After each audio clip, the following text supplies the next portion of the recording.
शाळेच्या संदर्भामध्ये आपल्या सर्वांना मी सांगू इच्छिते की सातत्याने शिक्षक तज्ज्ञ असतील किंवा त्या ठिकाणचे पालक असतील, समाज माध्यमातून असेल, विविध संघटनेच्या माध्यमातून असेल, सातत्याने मागणी होती ज्याचा उल्लेख मी काल केला होता.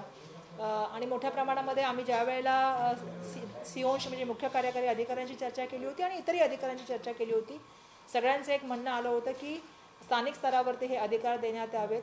आणि तशा तऱ्हेची मी आपल्याला सांगितलं होतं की काल आम्ही जी नस्ती होती, फाईल होती, ती माननीय मुख्यमंत्री महोदयांकडे पाठवली होती आणि शाळा ज्या आहेत त्या सोमवारी 24 तारखेला सुरू कराव्यात अशी आम्ही त्यांना विनंती केली होती. ती विनंती माननीय मुख्यमंत्री महोदयांनी मान्य केलेली आहे आणि त्यामुळे मला आपल्या माध्यमातून सर्वांना सांगायचे, पालकवर्ग असतील, स्कूल मॅनेजमेंट कमिटी असतील, शिक्षक असतील, मुख्याध्यापक असतील आणि तिथलं असलेले स्थानिक प्रशासन असेल, तिथले शिक्षणाधिकारी असतील, CO असतील, कलेक्टर असतील, आयुक्त असतील, यांच्या माध्यमातून स्थानिक लेवलला जे आहे ते या संदर्भामधले निर्णय घेतले जातील. ज्या ठिकाणी रुग्णांची संख्या कमी असेल अशा ठिकाणी पूर्णपणे करोनाचा प्रोटोकॉल पाळून त्या ठिकाणी आम्ही जे SOPs दिले आहेत त्याचं कडेकोरपणे जे आहे त्या काटेकोर पद्धतीने पालन करूनच ह्या शाळा सुरू केल्या जातील आणि या संदर्भामधले सगळे निर्णय जे आहेत ते आम्ही स्थानिक प्रशासनाला दिलेले आहेत. त्यामुळे 24 तारखेपासून या संदर्भामध्ये जे आहे ते आता शाळा सुरू करण्यासंदर्भामध्ये मग ते 1ली ते 12वी असेल आणि प्री प्रायमरी एज्युकेशन या दोघींच्या बाबतीतसुद्धा हा निर्णय झालेला आहे आणि या शाळा आता सुरू करण्यासंदर्भामध्ये माननीय मुख्यमंत्री महोदयांनी संमती दिलेली आहे. पण याच्यामध्ये मला अजून एक निवेदन करायचं आहे की ह्या शाळा सुरू करत असताना सातत्याने आपण मागील 2 वर्षापासून पाहत आहे की आपण करोनाशी जो मुकाबला करत आहोत किंवा त्या संकटाशी जो सामना करत आहोत त्याच्यामध्ये आम्ही एक गोष्टीची नेहमीच काळजी घेतलेली आहे. ती काळजी यापुढे पण आम्ही घेणार राहणार आहोत आणि ते या माध्यमातून मला सगळ्यांना सांगायचं आहे की मुलांचं आरोग्य आणि मुलांची सुरक्षितता ही आमची सातत्याने प्राथमिकता राहिलेली आहे. त्यामुळे या गोष्टीकडे सुद्धा मोठ्या प्रमाणामध्ये लक्ष देऊन आम्ही आमच्या SOPsमध्ये सुद्धा सांगितलेलं आहे की पूर्णपणे स्थानिक परिस्थितीचा सातत्याने जे आहे ते मॉनिटरिंग केलं गेलं पाहिजे. अधिकाऱ्याच्या माध्यमातून परिस्थितीचा पूर्णपणे आढावा घेऊन त्याच्या तऱ्हेनेच भविष्यामधले पुढचे निर्णय घेण्यात यावे आणि त्यामुळे पूर्णपणे काळजी घेऊनच या शाळा सुरू करण्यात याव्यात अशी सुद्धा मी आपल्या माध्यमातून जे आहे ते सर्वांना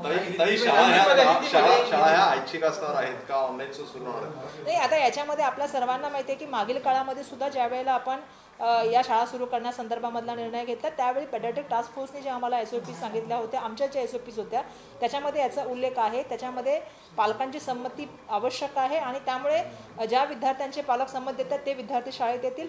परंतु शिक्षण कोणाचंही थांबू नये हा आमचा मागील काळापासून प्रयत्न सुरू आहे आणि तो भविष्यातही सुरू राहील. त्यामुळे कोणत्याही विद्यार्थी शिक्षणापासून बाजूला राहणार नाही या दृष्टिकोनातून सगळे निर्णय घेतले जातील.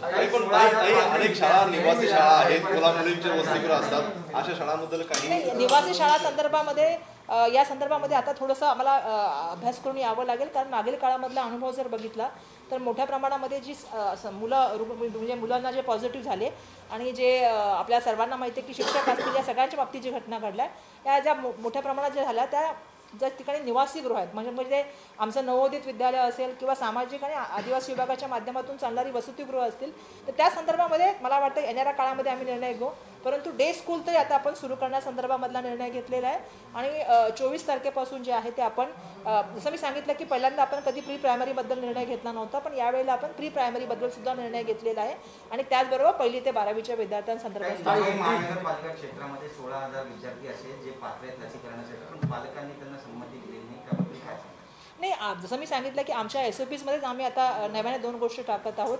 एक म्हणजे 15 ते 18 वयोगटातील मुलांचं लसीकरणावरती भर देणं हा आमचा सगळ्यात महत्त्वाचा विषय आहे. त्याच्यामध्ये सुद्धा शाळेत जर जाऊन आम्हाला मुलांचं लसीकरण करता आलं तर त्यासाठी आम्ही आरोग्य विभागाला विनंती करतो आणि त्याचबरोबर दुसरं की जे शिक्षक आणि शिक्षकेतर कर्मचारी आहे त्यांनी 2ही डोस घेणं कंपल्सरी आणि आमचं ह्याच माध्यमातून सर्व आयुक्त असतील किंवा कलेक्टर असतील किंवा COना सांगणे ज्या शिक्षकांचा एखादा डोस बाकी असेल त्या आणि किंवा शिक्षकेतर कर्मचाऱ्याचा त्या संदर्भातली कारवाई लवकरात लवकर. हिंदी में जानना चाहेंगे कि विद्यालय शुरू करने को लेकर सरकार ने क्या अनुमति दी? जिस तरह से आपको पता है कि शिक्षक तज्ञ टास्क फोर्स के भी कुछ डॉक्टर से हमारी बात हो रही थी और उसी के साथ साथ जो है वो पेरेंट्स एसोसिएशन और समाज माध्यम के माध्यम से लगातार हमारे पास एक मांग आ रही थी कि स्कूल को शुरू करना चाहिए और उसका निर्णय जैसे मैंने आपको कल बताया था कि माननीय मुख्यमंत्री जी के पास हमने फाइल भेजी थी, जिसमें हमने उनसे ये विनती की थी, क्योंकि सीईओ और अधिकारियों से बात करने के बाद उनका एक प्रस्ताव आया था कि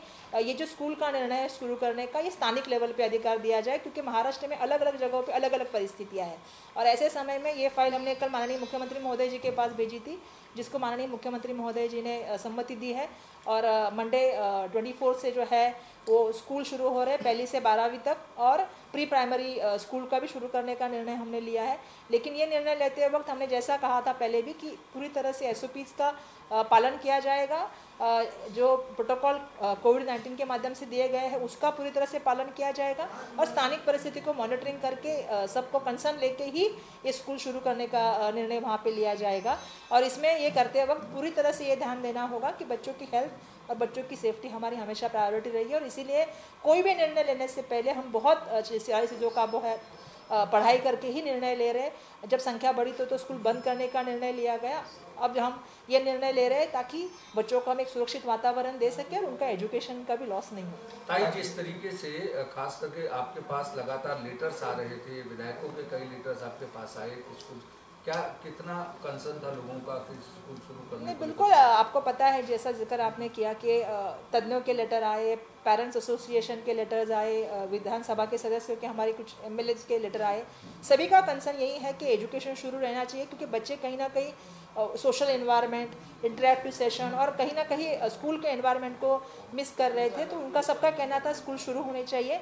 लेकिन जैसा हमने शुरुआत से कहा है कि बच्चों की हेल्थ और सेफ्टी हमारा प्रायोरिटी रही है, तो जब संख्या बढ़ी तो स्कूल को बंद करने का निर्णय लिया गया। और जिस तरह से संख्या कम होती गई तो ये निर्णय लिया गया कि स्कूल को आहिस्ता आहिस्ता ओपन करेंगे, जिसका निर्णय स्थानीय प्रशासन के हाथ में लिया और गया। ऑफलाइन का दोनों सुविधाएं बनी रहेंगी? नहीं, हमारा कोशिश यही है कि हम पेरेंट्स से कंसर्न ले सके। बच्चे जो अभी पिछले बार भी आपने देखा होगा, कुछ बच्चे स्कूल में आ रहे थे, कुछ घर पे आ रहे थे, तो किसी का भी बच्चे का लॉस नहीं हो एजुकेशन का, वो हम पूरी तरह से मॉनिटरिंग करने का काम शिक्षा विभाग के माध्यम से चल रहा है। लेकिन जो लोग बच्चे, आप पिछले बार भी आपने देखा होगा, जब ऑफलाइन स्कूल चालू थे तब ऑनलाइन पे भी बच्चों को लोग एजुकेशन का देने का काम हमारे पास चल रहा था। अभी हमारे पास कुछ दिनों बाद हम TV चैनल के साथ भी, हमारी ऑलरेडी सह्याद्री के साथ चालू है, हम एजुकेशन के कुछ चैनल भी अभी हम लोग कोशिश करें कि मिल जाए। तो लगातार हमारी कोशिश चल रही है कि बच्चों को दोनों माध्यम से हो। उसके कि हमें यूट्यूब है, दीक्षा ऐप है, ये भी बच्चों के पास ऑलरेडी उपलब्ध है, तो इसी माध्यम से भी हम ऑनलाइन भी एजुकेशन चालू है। और साथ साथ में आपको पता है कि बहुत सारे बच्चे, क्योंकि बहुत सी जगहों पे कनेक्टिविटी का इशू है, इलेक्ट्रिसिटी का इशू है, और कहीं ना कहीं बच्चे वो सोशल एनवायरनमेंट और साथ ही साथ में इंटरेक्टिव सेशन कहीं ना कहीं बच्चों का मिस हो रहा है। तो ये सभी पेरेंट्स की भी बहुत सी एसोसिएशन की मांग थी कि स्कूल शुरू होना चाहिए। तो ये किस तरह से देखा गया कि MLA हो, मंत्री हो, 70 से ज़्यादा लोग इससे पीड़ित हो, आज भी आंकड़े 40,000 के ऊपर ही होते हैं, तो कितने सुरक्षित लगते हैं आपको बच्चे? नहीं, इसीलिए मैंने कहा था कि कोई भी निर्णय लेने से पहले हमने बहुत सोच के निर्णय लिया है। और जैसा मैंने कहा, जहाँ पे ये संख्या ज़्यादा है, हम सरसकट स्कूल ओपनिंग करने की बात ही नहीं कर रहे, हम स्थानीय प्रशासन को अधिकार देने की बात कर रहे हैं। और वहाँ पे जो है अगर स्थिति, जैसे आप कोई ग्रामीण भाग में जाएंगे, आदिवासी भाग में, जहाँ पे, क्योंकि जहाँ कनेक्टिविटी का और बाकी चीज़ों का समस्या है, वहाँ पे जो है बच्चों को एजुकेशन जाना भी बहुत ज़रूरी है। और इसीलिए जैसा मैंने कहा कि हम सरसकट कोई निर्णय नहीं ले रहे, हम निर्णय बिल्कुल ये ले रहे हैं कि 24 तारीख से स्कूल शुरू होंगे। लेकिन वहाँ का स्थानिक प्रशासन, वहाँ की अगर संख्या कम है, जहाँ पे कोविड-19 के प्रोटोकॉल रखे जा सकते हैं, वहीं पर ये स्कूल शुरू करने का निर्णय लेगा। लेकिन आज से ये अधिकार स्थानिक प्रशासन के पास। 12 से 15 साल के आयु वर्ग के बच्चों को क्या वैक्सीन देना जरूरी होगा? क्या आप लोग इस विषय को हाल फिलहाल तो हम 15 से 18 साल के बच्चों के ऊपर हम कॉन्सेंट्रेट कर रहे हैं। अगर बाकी बच्चे के लिए आ जाएगा तो बाद में उसके बारे में बात करेंगे। लेकिन आज तो हम 24 के बारे में बात करने के लिए आए हैं। 24 से स्कूल शुरू करने का निर्णय शासन ने ले लिया है।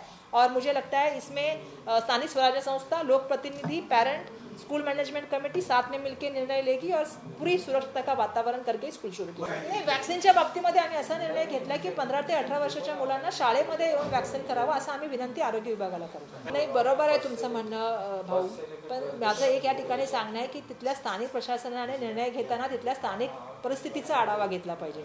आपण SOPs मध्ये पण तेच सांगतोय की तुम्ही सातत्याने आढावा घ्या आणि सातत्याने आढावा घेऊन त्या ठिकाणी निर्णय घ्या. आणि म्हणून काही ज्यावेळी नवी मुंबईला काही घटना झाली तिथल्या स्थानिक प्रशासनाने काही निर्णय घेतले, जशी नागपूरला झाला तिथल्या स्थानिक प्रशासनाने घेतले. परंतु एक निर्णय घेते म्हणून दुसऱ्याने निर्णय घेण्याची असं काही गरज नाही आहे. त्या ठिकाणच्या स्थानिक परिस्थिती बघून तिथल्या स्थानिक जे पदाधिकारी आहेत किंवा तिथे जे अधिकारी आहेत त्यांनी निर्णय घ्यावे अशी आपण या आजच्या माध्यमातून आपण सर्वांना विनंती करतो.